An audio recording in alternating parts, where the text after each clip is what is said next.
ጤና ይስጥልን ክቡራትና ክቡራን አድማጮቻችን እንደምን ውላችኋል። የቀትር በኋላ ዜናውን ይዤላችሁ ቀርብ ያለው ዜናው ይዤቀርብኩላችሁ ዳዊት ጀግኔ ነኝ።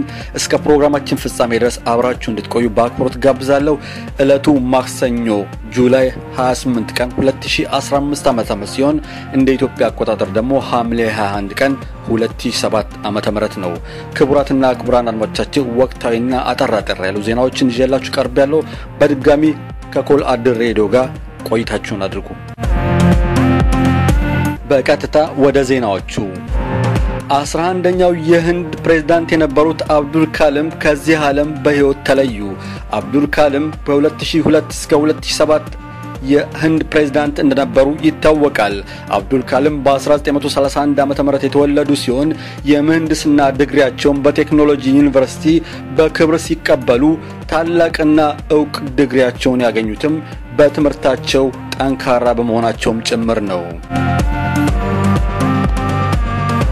የአብዱል ካለም የዚህ ታሪካቸው በዚያ አያልፍም።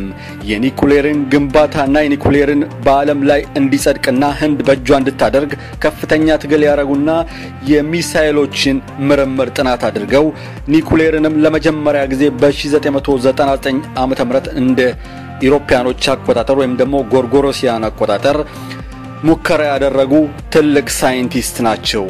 ለህንድ ሀገር ትልቅ ጀግና ነው ያጡት። ህንድ የዛሬውን ሐዘናቸውን ባንዲራቸውን ዝቅ አድርገው ያውለበልባሉ። የ7 ቀን የሐዘን ቀን ታውጇል። THC የተባለ የሚጠራው ኮኬይን በምህጻረ ቃሉ THC ሲሆን ቴትሮይዶር ካኖቢኖል የተባለ የሚጠራው ይህ አደንዛዥ እጽ እስከ 20,000 በላይ የሚሆኑ እስራኤላውያን የፍቃድ እንዳላቸውና የመድኃኒት እንደሚጠቀሙ ተገልጿል። ይህ መድኃኒት ለካንሰር እንዲሁም ደግሞ የኤችአይቪ የምግብ ፍላጎት ለሌላቸውና ለአጥንት ቁርጥማት እንዲሁም ለተለያዩ በሽታዎች ማስታገሻ ብቻ ሲሆን ጨርሶ የሚፈውስ እንዳልሆነ ተነግሯል። በተለይ የካንሰር በሽተኞች ይህንን አደንዛዥ እጽ በሚወስዱበት ጊዜ ከህመሙ እንደሚታገሱና ህመሙን እንደሚያስረሳቸው እየተናገሩ ነው። በእስራኤል ፋርማሲዎችና በሕክምና ባለሙያዎች ይህን መድኃኒት በፋርማሲ እንዲሸጥ ተፈቅዷል። ከ20,000 በላይ የሚሆኑ እስራኤላውያኖች ይህንን አደንዛዥ እጽ ወይም ደግሞ ኮኬይን እየተባለ የሚጠራውን አደንዛዥ እጽ ይጠቀማሉ። ይህን አደንዛዥ እጽ በኮሎምቢያና በስፔን ውስጥ የሚበቅልና በከፍተኛ ደረጃ ፍላጎትና ተፈላጊ የሆነ እጽ እንደሆነ ተነግሯል። ፕሬዝዳንት ፑቲን እንደገና ዓለምን አስገርመዋል። የሩሲያው ፕሬዝዳንት ቭላዲሚር ፑቲን በአሁኑ ሰዓት የኢኮኖሚ ሚኒስቴር ይፈልጋሉ። የቀድሞ የኢጣሊያን ፕሬዝዳንት የነበሩትን ቦሎሶኒን በድጋሚ በማነጋገር የቅርብ ወዳጃቸው እንደሆነ ይታወቃል። የኢኮኖሚ ሚኒስቴሩ ነው እንደሚሾሟቸውና የሩሲያ ዜግነትም ሊሰጧቸው እንደሚፈልጉ አነጋግሯቸዋል። ቢሎስኮኒ ግን በሀገሬ ያላገኘሁትን ክብርና እንደዚህ አይነት ጥያቄ በማግኘቴ ትልቅ ክብር ይገባውታል ፕሬዝዳንት ፑቲን በማለት የሰጧቸውን ቃለ መጠይቅ ወይም ደግሞ የጠቅላይ ሚኒስትር የኢኮኖሚ ሚኒስቴር አላቆመውም ወይም ደግሞ አልነፍገውም ብለዋል። ይህም ፕሬዝዳንት ፑቲን ያቀረቡትን ሐሳብ የዓለም መገናኛ ዘዴዎች ፕሬዝዳንቱ መነካቸው እስከሚል ድረስ ተደርሷል።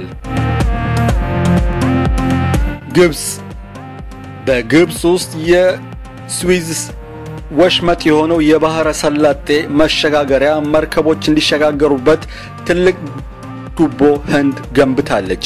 ይሄ ቱቦ የመተላለቅ መርከቦችን የሚያሸጋግርና ማስተላለፊያ ትልቅ ቱቦ እንደመሆኑ መጠን ምን ያህል በስራ ላይ እንደሚውል ሙከራ ተደርጎ አጥጋቢ ውጤት ተገኝቷል።